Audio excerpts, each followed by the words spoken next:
이것도 많이 내렸습니다. 많이 내려도 19년도에는 옥주로가 17,500장이 했었고 네, 저희 지역에서 가장 큰 문제가 있었던 게 한 몇 가지 손꼽으라 하면 지역의 저온병, 약재, 살포를 동계 때 한 번, 개화기 때 감염이 제일 우려스럽습니다.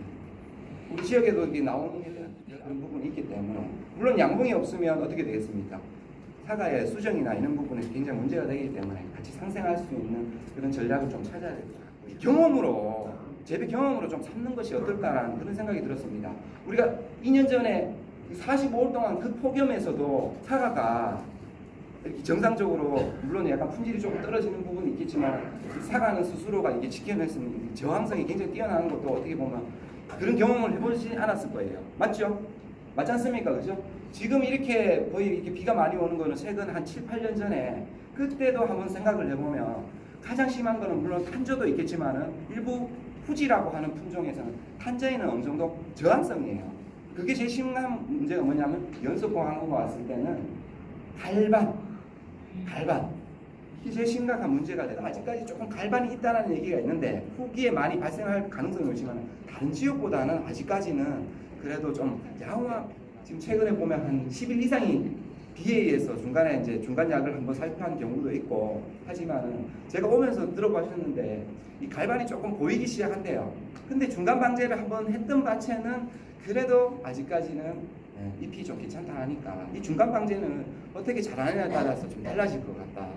그리고 지금 이제 제일 문제가 되는 게 이게 갈반이나 탄저인데 아직까지는 탄저가 최근 한 3년 전에 그때 대발생했던 탄저보다는 조금 보이지는 않는 것 같아요. 근데 본격적인 이 무더위가 그 장마가 지나가고 온도가 야간 열대야가 좀 지속이 되면 이 대발생할 수 있는 그런 가능성이 높아 보입니다. 왜?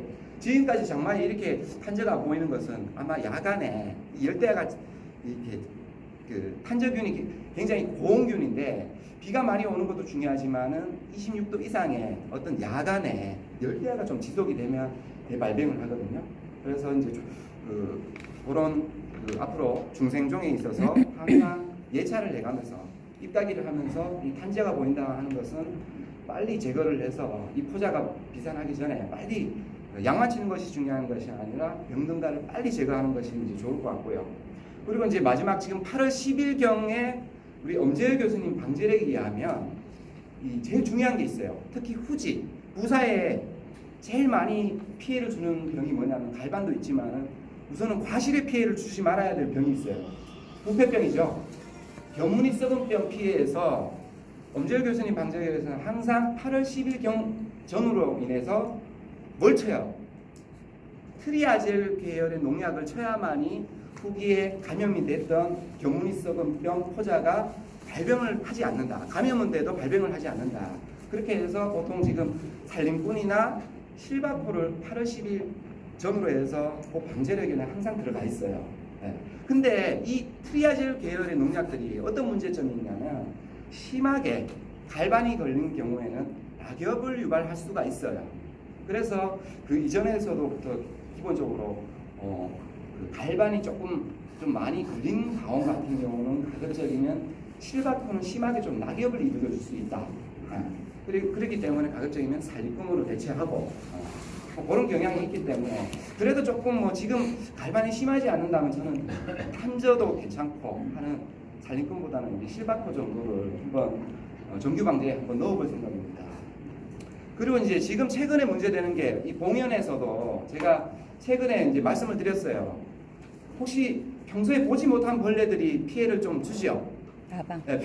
나방 같은 게 있고, 그리고 그게 뭐냐면 보통 작은 나방처럼 생기는데 잘 보면 매미의 얼굴 모양처럼 생긴 나방이 두 가지가 있어요. 하나는 선녀벌레예요. 얼룩덜룩한데 아주 작아요. 그거는 선녀벌레. 하나는 약간 갈색인데 조금 더 커. 그게 뭐냐면 갈색 날개 매미충이라고 하는 것들이 최근에 가수원에 문제를 주게 됩니다. 그거는 지금 저는 이게 왜 문제가 되느냐 한번 이제 제가 피해가 좀 심한 농가를 한번 사례를 들게요. 이 두 가지 해충이 많이 발생하는 데는 대부분 보면 산림 쪽이에요. 산림 쪽, 산림 해충이라는 거예요. 그러니까 예를 들어서 옆에도 사과밭이고 옆에도 사과밭이고 이런 쪽에는 이게 없어. 거의 드물어. 근데 산림 쪽이라는 게 뭐냐면 얘네들이 월동을 하는 주요 서식처가 어디라는 거예요? 산림이라는 거예요. 그죠? 그래서 물어보면 산림 테두리 쪽에 피해가 심하고 이렇게 얘기를 많이 하셔. 공감됩니까? 맞죠? 산림 테두리가 심하고 대부분 조중생종의 피해가 굉장히 심하다는 거예요. 예. 얘네들이 1년에 딱 한 번 산란을 하러 들어오는데요. 한 번 세대가 1세대예요. 얘네들이 보통 5월 달에 깨어나서 약충이 된 상태에서 한 7월 하순이나 때로는 8월 달에 다 발생을 하게 되는데요. 그때 얘네들이 산란을 해요.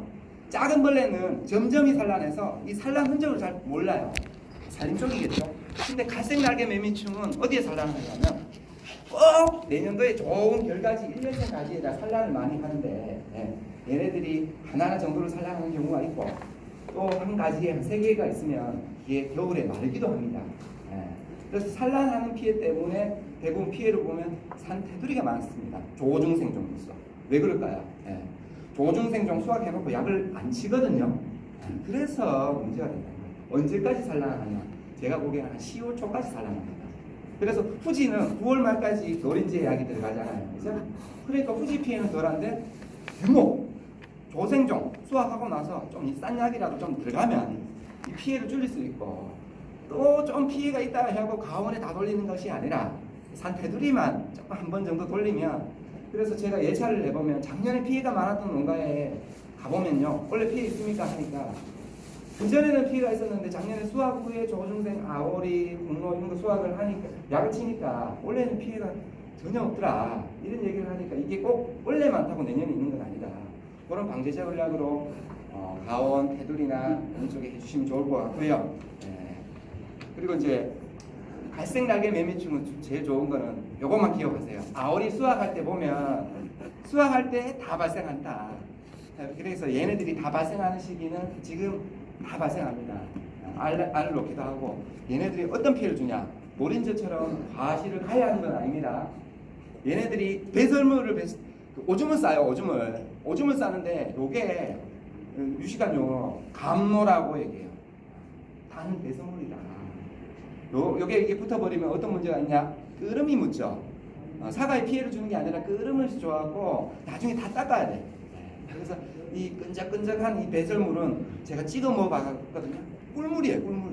꿀이 붙으니까 나중에 홍로 수확할 때 보면 이렇게 끄름이 붙고 때로는 외곽 쪽에 약이 안 들어간데 보면 봉지 재배하잖아요. 봉지에 바깥쪽에 약을 쳤는데 왜 이렇게 봉지 그 표면에 이렇게 곰팡이가 필까라고 했는데 이 테두리에 보면 식생이 다양해요. 칠기, 아카시아 이런 데에 얘네들이 주요 서식하는 산림해충이다 보니까 이게 문제가 있어요. 그러면 이거를 어떻게 하느냐? 첫 번째는 전쟁할 때는 좀 약간 좀 잘라내야 되는데 이거 안 잘라내도 크게 문제가 없어요. 왜? 이거 약충일 때는 이동하지가 않거든요. 사과에 노린재약, 진딧물약은 다 여기에 잘 죽어요. 1년에 얘네들이 한 5월달부터 부화해서 7월달까지 두세 번은 약을 맞기 때문에 큰 문제가 없어요. 이것 때문에 별도의 약을 치는 건 아니에요. 조팝나무, 진딧물, 세티스 이런 거에도 죽고요. 또 노린재약, 트레본 이런 것도 또 보통 우리가 4회차나 3회차 때 순나방 다음에 한번 들어가잖아요. 이런 거 잘 죽어요. 별 방제를 할 필요가 없어. 그리고 이제 산리가온이나 독립가온이나 뭐 이런데 중생종 수확 후 한번 방제해 주시면 돼. 그리고 또 적용 농약을 자꾸 물어보시는데 제가 이렇게 해요. 우리가 지금 가실 피해 순나방약, 심식나방 1세대 또 초기 세대 때 잘 방제하면 농협에서도 문자 보내주잖아요. 순나방 방제 적기는 5월 그때만 잘 하면 순나방 피해 크게 없습니다. 심식나방은 순나방 2세대하고 심식나방 2세대 6월 중순이잖아요. 그죠? 그때 문자 보내고 그때 방제하면 가온에 나방 때문에 크게 문제가 되는 건 아니에요. 근데 제일 문제가 되는 게 뭐예요? 노린재 아닙니까? 과실이 직접적으로 피해를 주는 진딧물이 뭐 사과에 그렇게 피해를 줍니까? 응애가 피해를 줍니까? 노린재는 앞으로 농약 방제 갖고는 어쩔 수가 없는 자꾸 그 피해를 주는 벌레잖아요. 그죠? 잎마리 나방, 굴나방, 사과 굴나방 뭐 1000마리 잡혀도 사과에 그렇게 피해를 주지가 않어요. 엽서 많이 오죠, 그죠? 엽서 잎이 이렇게 이제 갈변을 해갖고 갑자기 비 올 때도 이렇게 하지만은 비가 그치고 나서 갑자기 뜨거울 때 순식간에 이렇게 잎이 이렇게 좀 마르는 증상이 이렇게 있는데 저희가 이제 이런 거 보면 이렇게 다들 보면 그러니까 조중생종이나 공로라든지 아오리라든지 이런 건 전혀 없고 후지만 좀 심한 거예요. 후지만. 예. 그래서 이런 피해가 있고 때로는 저희가 이제 한 2년 전에 공로에 보면 이렇게 수확을 하기 전에 이렇게 착색이 잘 되다가 한 5일 동안 연속적으로 강화가 되면 뭐가 생깁니까? 열가가 생기잖아요. 열가. 그것도 한번 제 경험을 보면 제가 한 5일 연속이 돼갖고 숙기 전에 이 비가 많은 강우가 오면 꼭 열가가 생긴다는 거예요. 근데 한 잠깐 정도 이렇게 비가 오는 건 상관없는데 연속적으로 한 2, 3일 정도 이렇게 비가 오면 한 마지막 한 3일 차쯤 보면 과실이 꼭지가 다 하는 그런 부분이 있어요. 그러면 그때는 지체 없이 조금 너무 만색을 위해서 좀 기다리는 것보다는 좀 다소 좀 열가가 그런 발생된 그런 조짐이 있으면 조금 다소 좀 일찍 수확하는 것도 하나의 방법이 되지 않을까. 비 오고 나서 우리가 가뭄이 들어도 과청엽이나 아주 작은 잎들이 떨어지는데 비 오고 나서도 황화 낙엽이 좀 생기고 엽수도 생기고 이러는데 혹시라도 지금 이제 엽수가 좀 다소 부족하다. 엽수가 다소 부족하다. 때로는 이제 우리가 원래 저온 피해 때문에 엽수가 다소 많으면 크게 문제가 되지 않아요. 그렇죠? 사과 비대하는데 엽수가 충분히 하다 문제가 되지 않는데 이 좀 약간 생장이나 이런 게 도움이 될 것 같으면 제가 봤을 때는 사종복합비로 영양제를 조금 뭐 시용하는 것도 지금 장마철 끝나고 나서 잎이 조금 떨어지고 발반해서 문제가 됐기 때문에 조금 영양제 같은 거를 조금 시용을 해주는 것이 어떻게나 하는데요.